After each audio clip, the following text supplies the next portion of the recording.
আমি টিনা দাস, আশাদিদি ডায়েরিতে সবাইকে স্বাগতম। বন্ধুরা, আজ আমি আসছি মনোহলি মানে পঞ্চায়েতে আমাদের মিটিং আছে ডেঙ্গু নিয়ে, প্রতি মঙ্গলবার করে আসতে হয়। তো আজ আমি মনোহলিতে এসে মিটিং শেষে আমি হসপিটালে এলাম। মানে আমাদের এটা অনেকটা ভেতরে, নয়াবাজার থেকে প্রায় আধা ঘন্টা ভেতরে। এখানে এসে সাব সেন্টারে এলাম, ওদের সেন্টারটাই এখানে হসপিটাল, এখানে ডাক্তার নার্স সব কিছুই আছে।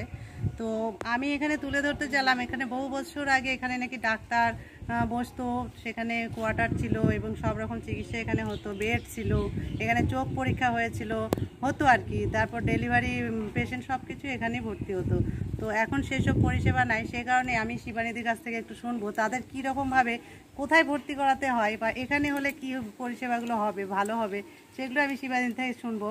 তো শিবানী দিদি বলো, তুমি হচ্ছে তোমাদের যে এই মানে এটাই তো তোমাদের সাব সেন্টার? হ্যাঁ, তো এখানে তুমিও তো জানো এখানে আগে কোয়ার্টার ছিল, এই যে কোয়ার্টার বা এগুলো অফিস এইসব ছিল। হ্যাঁ জানি, কিন্তু আগে ওই যে পুরনো বিল্ডিংটাতে আগে ওই পুরনো বিল্ডিং, হ্যাঁ রোগী ভর্তি থাকতো, ডেলিভারি হতো, ডক্টরও থাকতেন, বেড ছিল তো? হ্যাঁ বেডও ছিল বহু বছর আগে, অনেক বছর। তখন আমরা মোটামুটি বিয়ে হওয়া আসা প্রায় 28-30 বছর, তো এই কথাটা আমি তখন থেকে শুনে এসেছি। এখানে জয়েন করার পর থেকে শুনছি এখানে সব কিছু হতো, কিন্তু এখন আর নেই। যদি আবার নতুন করে হয় তাহলে এখানকার লোকদেরও সুবিধা হয়, আমাদেরও ডেলিভারি করাতে সুবিধা হয়। তাছাড়া রাতে অন্ধকারে মায়েদের ব্যথা উঠলে আমরা কালদিঘি বা তখন হসপিটালে প্রয়োজনে বালুরঘাটেও নিয়ে যেতে হয়। তাহলে এখানে হলে, হ্যাঁ এখানে হলে ওদেরও সুবিধা হবে, আমাদেরও সুবিধা হবে, কাছাকাছি হলে একটু সব কিছুই ভালো হয়। হ্যাঁ আসলে এখানে মানে সব কিছুই মানে কোয়ার্টারগুলো একদম নষ্ট হয়ে গেছে, এগুলো আবার যদি সংস্কার করা হয়, আবার যদি এখানে ডাক্তারের ব্যবস্থা করা হয়। আগে হয়তো লোকে সেরকম বুঝতে পারেনি, সেরকম মানে ঘরগুলো বা অনেক কিছু চুরি নষ্ট ভেঙে চুরে ফেলেছিল, এ কারণে শুনেছি এখানে নাকি মানে সেরকম হয়নি, থাকতে পারেনি ডাক্তারবাবুরা। তো এখন তো অনেকটা উন্নত হয়েছে, মানুষও বুঝতে শিখেছে, আশা করি এখন সংস্কার হলে অটোমেটিক মানে এখন ভালোই থাকার কথা। মানে এখন অনেক সবারই প্রয়োজন মেডিসিন। এখন একটা রুগীর সিরিয়াস হলে দৌড়ে মানে তাদের কখন গাড়ি পাবে, এখানে গাড়ির সেরকম ব্যবস্থা নেই, টোটো সবসময় টোটো পাওয়া যায় না, কখন গাড়ি পাবে, তারপর সেই গঙ্গারামপুর হসপিটাল বা বালুরঘাট হসপিটাল, এদিকে বালুরঘাট হসপিটাল এইসব নিয়ে দৌড়াদৌড়ি করতে হয়। অনেক সময় রাস্তায়ও অনেক পেশেন্ট হয়তো মারাও যায়, সে কারণে গ্রামে এত সুন্দর একটা হসপিটালের ব্যবস্থা যদি এটা নতুন করে সংস্কার হয়, সত্যিই সবার ভালো হয়, আমাদেরও ভালো হয়। আমাদের নয়াবাজার থেকে আমাদের এই গ্রামে আসতে মোটামুটি আধা ঘন্টা টাইম লাগে। এখানে বিভিন্ন পরিষেবা যদি এখানে পায়, সত্যি আমারও গ্রাম আছে যে গ্রামটা, ওরাও এখানে আসতে পারে।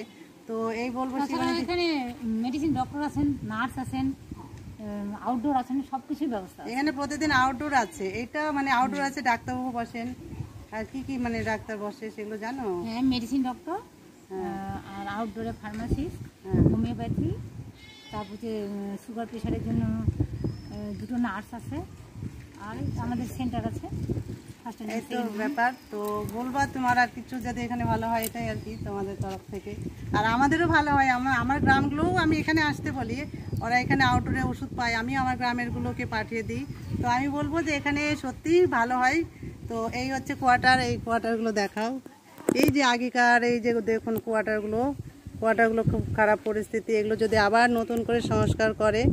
আর এই যে আজ আমাদের ভিডিও করা নেই, আজকে আমাদের ভিডিও করেছেন আমাদের এই যে নারায়ণী সিভিক, বলেন সিভিককে দিলাম যে আমরাই করি, দেখি আমাদের এই হসপিটালটা আমরা একটু তুলে ধরি, যদি একটু সংস্কার হয়। এই যে দেখুন এই যে বিল্ডিং, এই যে এক দাদা বাইকে বসে, কি নাম? আমার নাম শুভম ঘোষ। কোথায় বাড়ি?